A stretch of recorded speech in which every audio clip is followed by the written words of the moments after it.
Hey everyone, today I'm going to show you how to run command prompts as administrator in Windows 11. Without any further ado, let's get started. First, power on your system unit and wait until your Windows 11 computer completely loads up. Make sure everything is ready before proceeding to the next steps, as you'll need full access to your system to run commands with administrator privileges. Once your PC is ready and you're at your desktop, you'll want to navigate to the Start menu.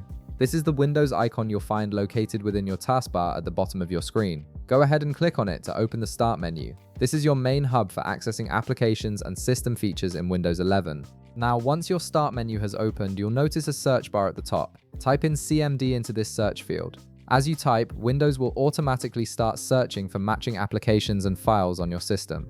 You'll see the command prompt icon appear in the search results, which looks like a black window with white text. This is the application we need, but don't click on it just yet because we need to open it with special permissions. Here's where the important part comes in. Before opening your command prompt, look to the right side of the search results. You'll see several options and actions you can perform with the command prompt application. These additional options give you more control over how the application launches.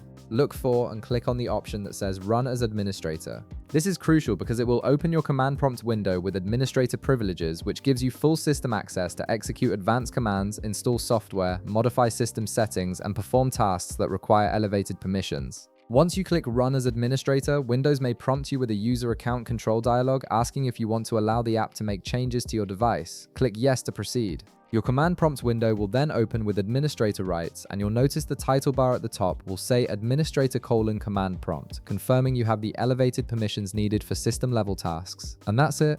You've successfully opened command prompts as administrator in Windows 11, giving you the ability to run powerful commands and make system changes that standard users cannot perform. If this video helped you out, be sure to leave a like, subscribe, and I'll see you in the next one.